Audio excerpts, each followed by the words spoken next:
Hello friends, good morning.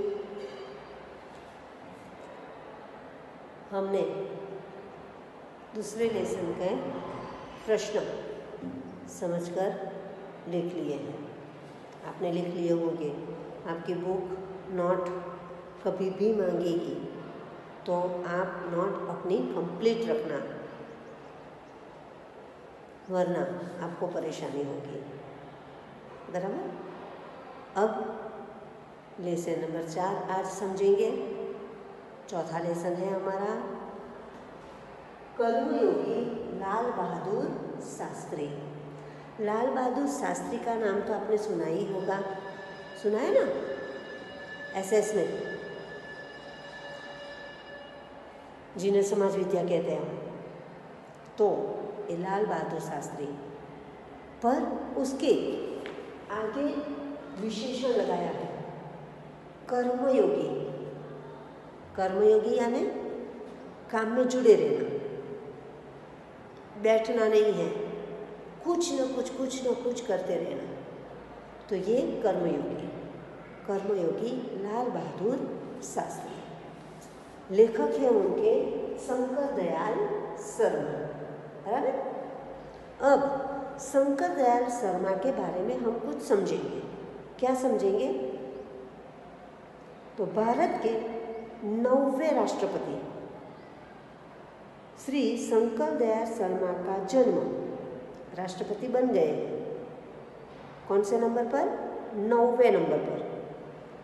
ये हमारे शंकर दयाल शर्मा राष्ट्रपति थे। उनका जन्म भोपाल यानी कि उत्तर प्रदेश में हुआ था। आपकी आरंभिक शिक्षा, आरंभिक यानी शुरुआती शिक्षा मध्य प्रदेश में हुई। आगे की पढ़ाई आपने क्रमशः यानी कि क्रम में आगरा, इलाहाबाद तथा लखनऊ विश्वविद्यालय में की। 3 जगह पर उन्होंने ये आगे की पढ़ाई की, आगरा, इलाहाबाद और लखनऊ। तथा एमए, बीए हो गए, यानी कि 1 से 12वीं कक्षा तक पढ़े।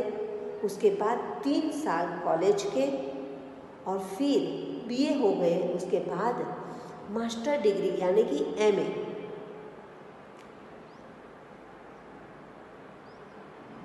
एमए, एलएलबी भी किया। एलएलबी यानी कायदे कानून की जो वकीलात की पढ़ाई होती है, वो एलएलबी की उपाधियां प्राप्त की।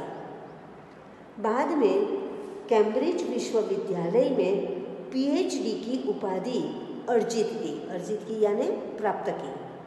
पीएचडी किया उन्होंने। और वहीं पर एक वर्कशॉप प्रवक्ता रहे, प्रवक्ता यानी टीचर के रूप में रहे वहीं पर। तत्पश्चात यानी कि उसके बाद भारत लौटकर आप राजनीति में सक्रिय हुए। और उसके बाद जब वह भारत लौटे तो भारत के आकर उन्होंने राष्ट्रपति में राजनीति में काम में लग गए। यानी कि जिन्हें हम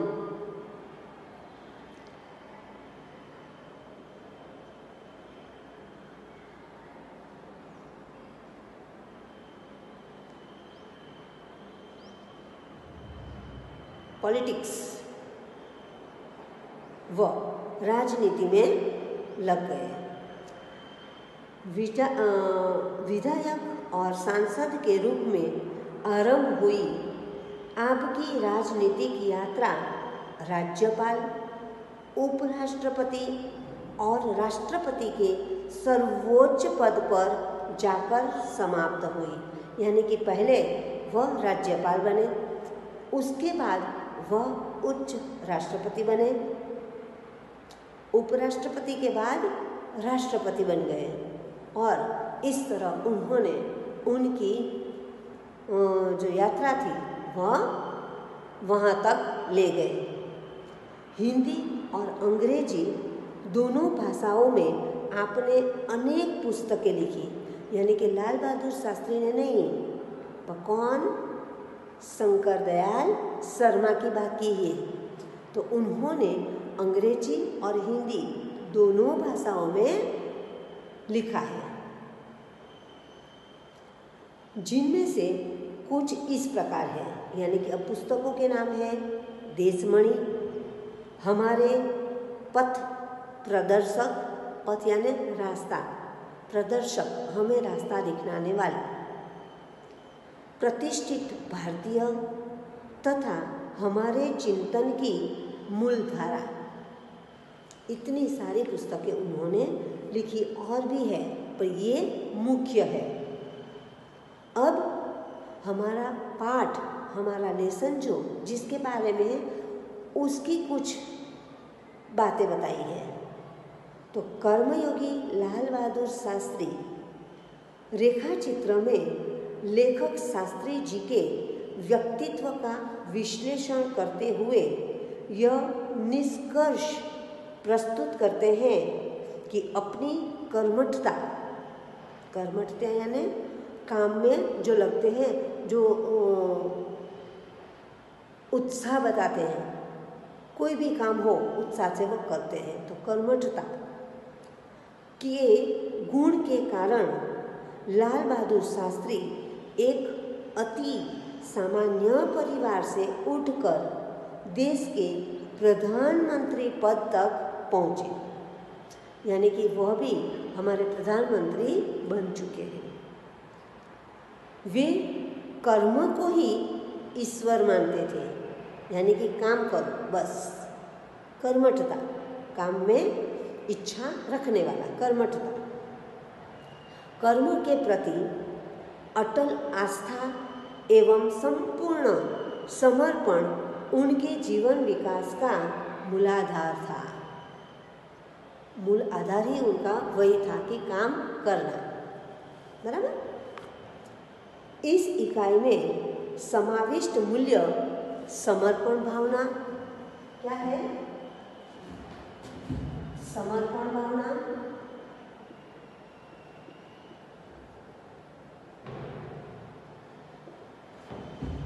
दूसरा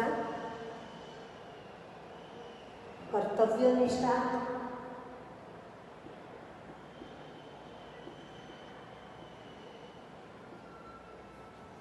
कर्तव्य निष्ठा और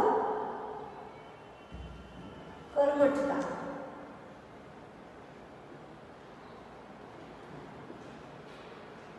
चौथा है सेवा।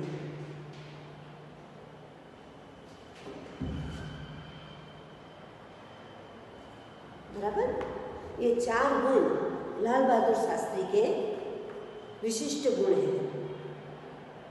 कौन से? तो समर्पण की भावना, समर्पण कर दो अपने आप को, किसी के भी सामने समर्पण करो। कर्तव्य निष्ठा, ईमानदारी से कुछ काम करना। कर्मठता, काम में इच्छा रखना। और सेवा, किसी की भी सेवा करना। ये चार मूल्य उनके महत्व के हैं। अब पाठ की शुरुआत करते हैं। तो शास्त्री जी के नाम के साथ कर्मयोगी विशेषण जोड़ना बिल्कुल उपयुक्त है, यानी कि बराबर है, क्योंकि मुझे तो उनका सारा जीवन ही कर्म से भरा हुआ मालूम पड़ता है। लेखक कहते हैं यहाँ पर सारा जीवन उनका काम में ही चला गया।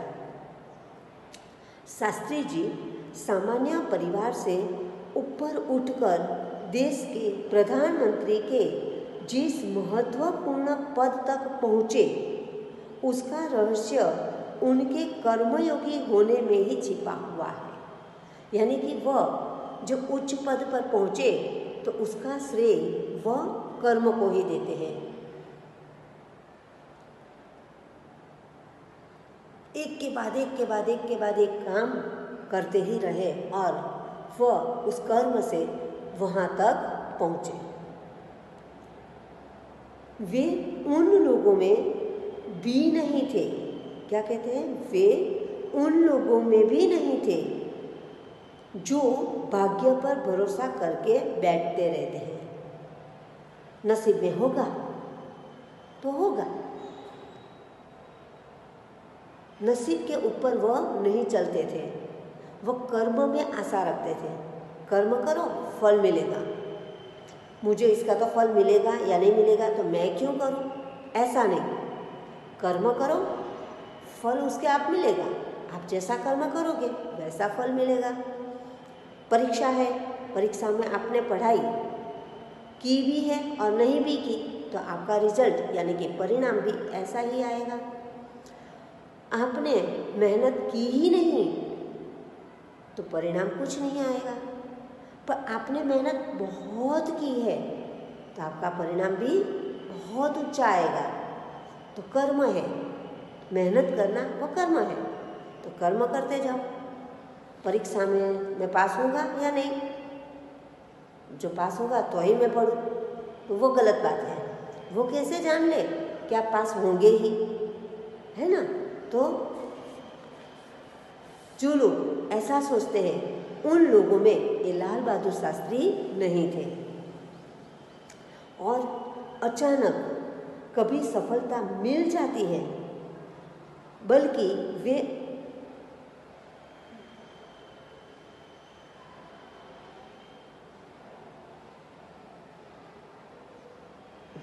भाग्य पर भरोसा करके बैठे रहते हैं और अचानक कभी सफलता मिल जाती है, यानी कि वह उन लोगों में से नहीं है जो कर्म को नहीं मानते, भरोसे पर रहते हैं, भाग्य पर रहते हैं और कभी सफलता जो मिल भी गई तो खुश हो जाते हैं। तो ऐसा नहीं, बिना कर्म किए हुए जो सफलता मिलती है वो ज़्यादा टिकती नहीं है, वह जल्दी चली जाती है, बराबर। तो सफलता मिल जाती है, बल्कि वे उन लोगों में से थे जिनको अपनी हथेली की लकीरों के बजाय, हथेली की लकीर यानी ये भाग्य रेखा, तो भाग्य के अलावा भी बजाय अपने चिंतन और कर्म, सोचना और कर्म, काम करना की शक्ति पर अधिक भरोसा होता है और वे क्रमशः अपने जीवन का रास्ता बनाते हुए आगे बढ़ते हैं। एक के बाद एक सफलता मिलती जाती है और हम आगे बढ़ते जाते हैं। शास्त्री जी के लिए कर्म ही ईश्वर था और इसके प्रति बिना किसी फल की आशा किए संपूर्ण भाव से समर्पित रहते थे। यानी कि कर्म में वो अपना भान भूल जाते थे, जो उनके पास काम आता है तो वो दूसरे कुछ याद रखते नहीं थे, यानी कि अपने आप कर्म में समर्पण कर देते थे। वो ऐसे लोगों के अंदर आते थे, यहाँ तक कि जब भी उन्हें फल की प्राप्ति के अवसर मिले, यानी कि कभी कभी फल मिलने, यानी कि कोई कुछ कहता है या कुछ काम देते हैं तो उसका फल जो हमें मिलता है, तो उस फल में फल की प्राप्ति के अवसर मिले तब भी उन्होंने उस और हमेशा उपेक्षित दृष्टि ही रखी। यानी कि है, कर्म किया है तो फल मिला है, उसके आगे और क्या करना है वो ज़्यादा सोचते नहीं थे। उनका जीवन दर्शन गीता कौन है? लड़की नहीं, हमारी चाची दादी नानी कोई नहीं है, ये गीता ये हमारा धर्म ग्रंथ है और उसके उपदेश के ऊपर ही वह चलते थे। तो जीवन दर्शन गीता के निष्काम कर्मयोगी का प्रतिरूप था। गीता के अंदर आप लोगों ने जो नहीं पढ़ी हो तो पढ़ना एक बार। गीता संदेश, कृष्ण भगवान ने जो संदेश दिया था वो गीता में लिखा हुआ है। कि कर्म करो, फल की आशा मत रखो। फल तो उसके आप मिलेगा ही, आप जैसा कर्म करोगे वैसा फल मिलेगा। आप अच्छा कर्म करोगे तो अच्छा फल मिलेगा, कोई कर्म ही नहीं करोगे तो आपको कोई फल नहीं मिलने वाला है। आपके सामने थाली है, सब खाना, बहुत सारा खाना रखा हुआ है, पर आप अपना हाथ थाली के अंदर नहीं डालोगे, उनमें से नहीं लोगे, मुंह में नहीं रखोगे तो खाना पेट के अंदर नहीं जाएगा। चलो रख भी लिया मुंह के अंदर, पर चबाओगे नहीं, पेट के अंदर उतारोगे नहीं तो पचेगा कैसे, है ना। तो ये बात हमें गीता में बताया है, और ये आप हमारे लाल बहादुर शास्त्री भी यही कहना चाहते हैं कि निष्काम कर्मयोगी का प्रतिरूप था। इसलिए मैं समझता हूँ कि उन्हें केवल कर्मयोगी के बजाय निष्काम कर्मयोगी, फल की आशा रखे बिना जो कर्म करते हैं वह निष्काम कर्मयोगी कहना कहीं अधिक उपयुक्त होगा, सबसे ज़्यादा ये अच्छा रहेगा। बराबर।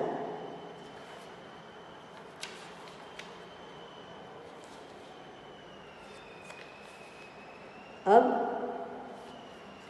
आज हम यहाँ इतना ही समझते हैं। चलो ले लेते हैं। अपने उद्देश्य के प्रति दृढ़ आस्था। देखो अब क्या है, उनका जो उद्देश्य था, जो कार्य करना है वह, तो उसके प्रति दृढ़ आस्था, विश्वास, उस उद्देश्य को प्राप्त करने के लिए कर्म का भाव, हमें उस उद्देश्य को प्राप्त करना है तो उसका भाव क्या है वह, तथा उस कर्म के प्रति संपूर्ण समर्पण, उस कर्म के प्रति संपूर्ण समर्पण कर देना है। यानी कि मुझे ये काम करना ही है तो कर रहे हो, अच्छी तरह से करो, अपना समर्पण कर देते हैं। ये 3 बातें, कौन सी 3 बातें? कर्म के प्रति दृढ़ आस्था, उद्देश्य को प्राप्त करने के लिए कर्म का भाव, तथा कर्म के प्रति संपूर्ण समर्पण।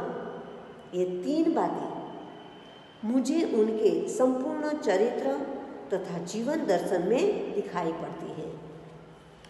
पूरे जीवन चरित्र में ये 3 बात दिखाई देती है तथा जीवन दर्शन में दिखाई पड़ती है। अपने एक भाषण में उन्होंने इसी तरह के विचार व्यक्त करते हुए कहा था, यहाँ तक कि भले ही आप राजनीतिक क्षेत्र या सामाजिक क्षेत्र या किसी अन्य क्षेत्र में कार्य करते हैं, यदि आप उसमें सफल होना चाहते हैं, अपने दायित्व का पूरी तरह से निर्वाह करना चाहते हैं, तो आपके कार्य और समर्पण तथा भक्ति और कर्म में समन्वय होना चाहिए। समन्वय यानी मिलजुल, मिलाप होना चाहिए। एक कहे ये और एक कहे वो तो मिलाप होता नहीं है। तो हमारे काम में हमारा मन लगना चाहिए। जो मन ही नहीं लगेगा तो आप कर्म कैसे करोगे, है ना। तो ये हमें लाल बहादुर शास्त्री बताते हैं। मैं शास्त्री जी की सफलता का रहस्य उनके इसी महत्वपूर्ण चिंतन में मानता हूँ।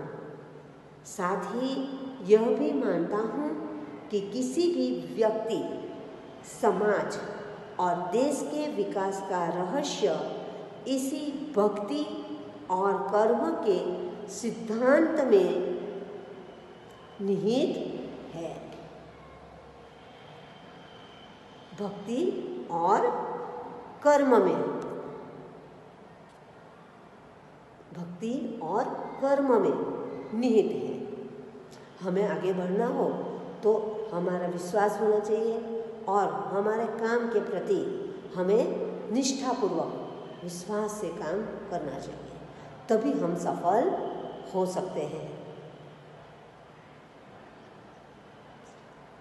शास्त्री जी का संपूर्ण जीवन श्रम, सेवा, सादगी, देखो क्या श्रम,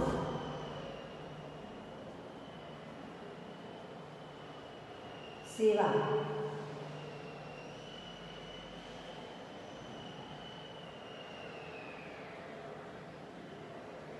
सादगी और समर्पण,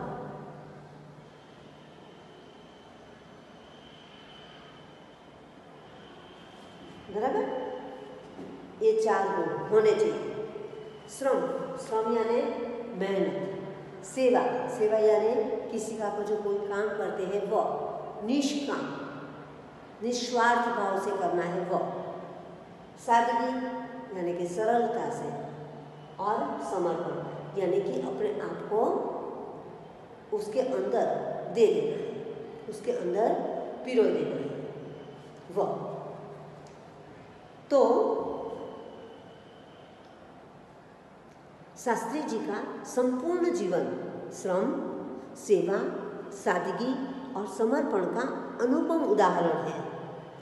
उनके ये गुण केवल उनके कार्यों और विचारों में ही अभिव्यक्ति नहीं पाते थे, बल्कि उनको देखने से ही इन सभी भावों का एहसास हो जाता था। उनको देखते ही एहसास हो जाता था। उनके अपने व्यक्तित्व में विचारों का अनोखा समन्वय था। वे जो कुछ कहते थे वही करते थे, जो कुछ भी करते थे वह एकमात्र राष्ट्र लाभ की भावना से प्रेरित होकर करते थे। राष्ट्र यानी हमारा देश, देश के लिए क्या है अच्छा, उस हिसाब से ही वह करते थे। मुझे लगता है कि यह उनके चरित्र की एक बहुत बड़ी विशेषता थी, जिसके कारण देशवासी उन पर इतना अधिक विश्वास करते थे और उन्हें चाहते भी थे। हमारे में कुछ अच्छी चीज़ हो तो हमें सब चाहने लगेंगे, हम जो कहते हैं वह करेंगे, तभी हम अच्छे बन सकते हैं। पंडित नेहरू की समृद्ध राजनीतिक विरासत यानी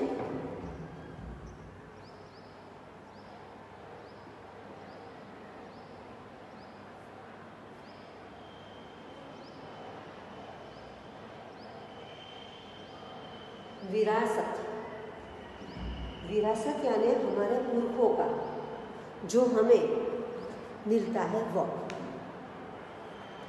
पुरखों की संपत्ति मिलती है ना, वह उन्हें विरासत कहते हैं।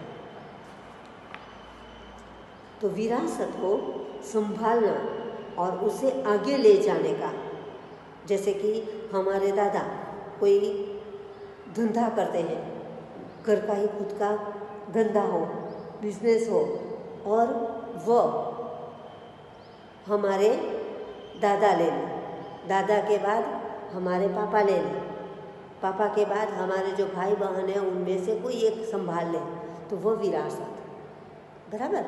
तो उन विरासत को संभालना जो चाचा नेहरू रख कर गए थे, वह आगे ले जाने का काम कम कठिन नहीं था।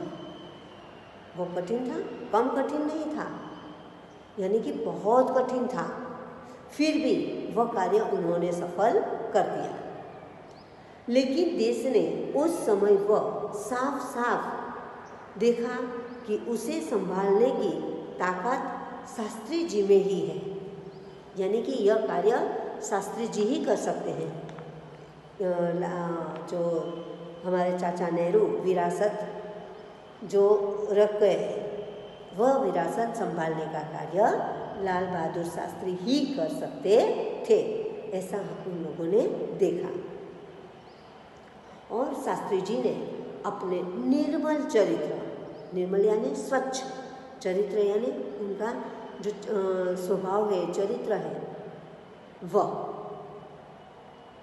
और दृढ़ संकल्प, मजबूत संकल्प था कि हाँ मुझे करना ही है, शक्ति द्वारा देश की इस आकांक्षा को पूरा किया।